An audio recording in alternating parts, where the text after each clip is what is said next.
You're faced with two choices, a fully customized bike or bone stock. Which one is going to cost you more? In this video, we're putting the Harley tax to the test because who wouldn't want to know if you're paying for performance or just for a logo? I'm going to be comparing the cost building a full custom Honda against buying a stock Harley dollar for dollar. When you start considering buying or building, you get all starry-eyed with these dreams of loud pipes just drowning in.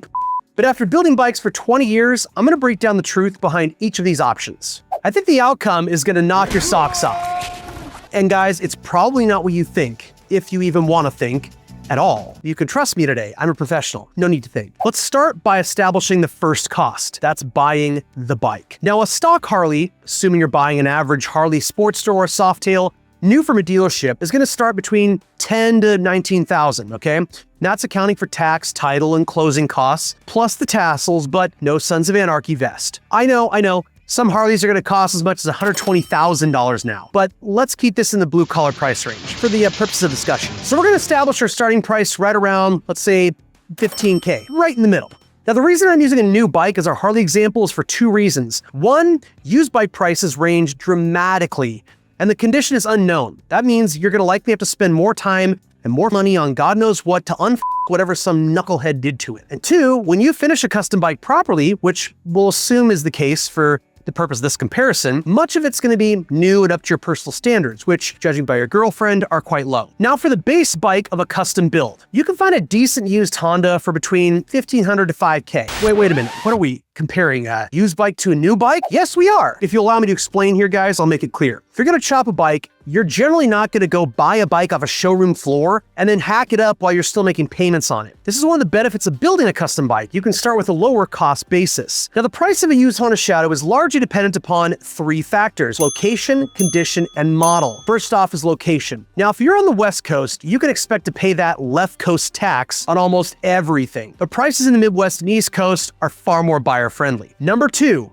condition. If you're handy, you can resurrect a $500 Honda Shadow for fairly cheap. If not, you might just pay a little bit more. Number three, the model. Now, the model we're going to use for today's comparison is one of the most desirable models for Honda builder crowd. That's the legendary VT600, also known as the VLX 600. Made from 1988 to 2007, it's badass. Let's say we're starting with a $2,800 bike plus $50 for title name change. So now you're at $2,850. So let's take a look at these two bikes. One's a dope build that exemplifies absolute personal style. The other is, it's a stock Harley that gets you on the road fast. You can see how different the prices are here, but with the custom, you're not quite ready for the road, Mr. Max Rockatansky.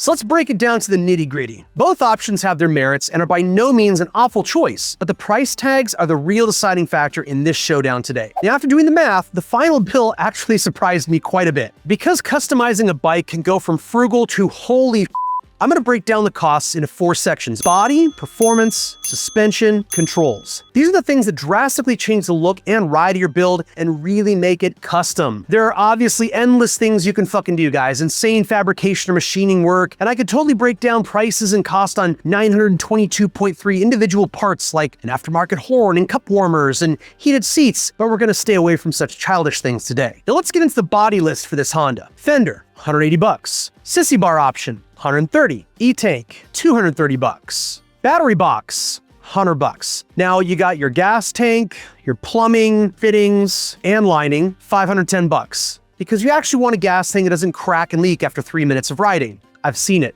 Next up is your seat. That's $150 because you definitely aren't going to ride that pleather Amazon special. Next up is our performance list for this Honda. And we're going to start off with aftermarket exhaust, $400, because no one wants a bike that sounds like a dry fart. It's just, no, you want to be loud and proud.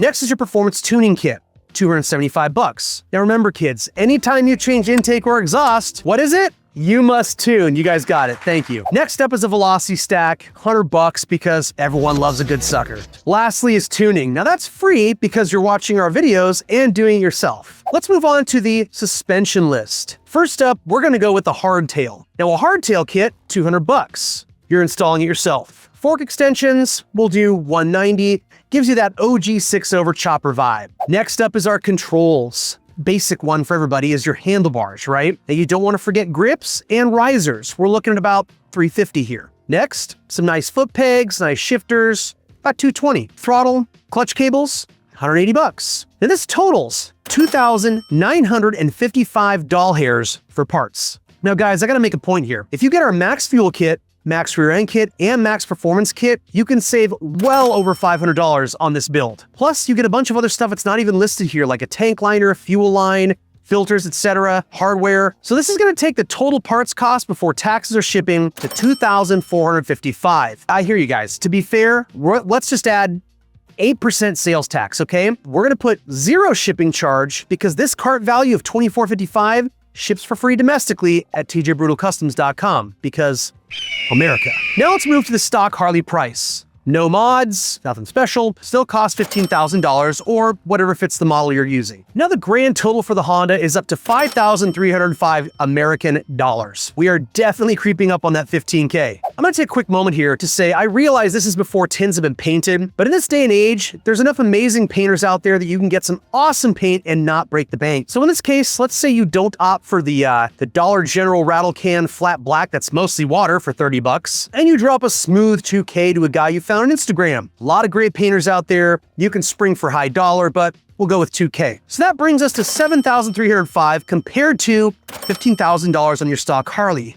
Whoa! It's a pretty stark difference. However, there are some serious pros and cons to each of these options that you definitely need to know about. Let's start with the pros and cons of the custom Honda. First off is, you're gonna own something that's one of a kind, super unique. Pride of riding something that fits you and exemplifies your style. You know a bit more about your bike than just buying a completely stock bike since you built it. It's the perfect fit for you, like Spanx. Now guys, with little mechanical skill, you can use a lot of our parts to achieve a custom looking and beautifully riding bike. Now let's talk about the cons of a custom. You may not have the skills to accomplish all of this. That means either paying for a builder, mechanic, a painter, chromer, machinist, buying extra tools, getting a lift, a place to build. It's the way it is. There is a shakedown period where you will need to make sure bolts don't come loose. Things are tight, there's no leaks, nothing's rattling to death. I usually give this a 500-mile period. By that point, if nothing's happened, you're probably good. But this stage can be an absolute pain in the My favorite part, resale value is just not gonna be what you think. You're building your dream bike and not someone else's. So you gotta be prepared to take a hit if you wanna sell it. That resale value is not gonna be what you put into it. Now let's discuss the pros and cons of the stock Harley. Pros of stock. Now maybe this is a pro for you, but I'll let you decide. You might just feel warm and fuzzy about the fact that a dealer offers service visits for your bike. Place to take the bike to take care of any headaches, deal with the maintenance, that kind of stuff. Next up, warranty. I'm not sure if it's worth the paper it's printed on, but for what it's worth, it may offer some peace of mind to a lot of riders, especially if you're new. It's highly likely that you don't have to do anything to just get the bike on the road and enjoy a damn ride. No shakedown period. Generally speaking, you can fire up that bike and ride it right off the lot. Resale value will be decent. Now, you won't get full retail value, obviously, but if the bike is cared for, garaged, regularly maintained, you can expect 50% or more of the value, leaning up to the higher end. Now for the cons of a stock bike. My absolutely unbiased, completely impartial opinion, it looks gay as hell. If you ride to a Harley bike night, you may want to memorize your license plate because your bike looks like every other bike. Now, aside from curb appeal, there's nothing super snazzy about a stock bike. You've got to spend much more money to get that stalker to stand out. I own both Honda and Harley, but for me, it'll be a custom bike over a stock bike any day of the week, regardless of who makes it. And if I can build a custom chopper for half the price of a stock bike, that makes it a no-brainer for someone like me. So, what team are you on? Custom Honda or stock Harley? Let me know in the comments so I can argue with you and tell you you're wrong. Now guys, we're working very hard over here every single day to make sure we bring you awesome motorcycle content. So let me know in the comments what other stuff you want to hear from me where I can just be brutally honest with you and absolutely destroy your perception of reality. Let me know in the comments. If you enjoyed the video, hit like. If you want to see more of this shit, hit subscribe so you do not miss a single video where I talk shit on your lady.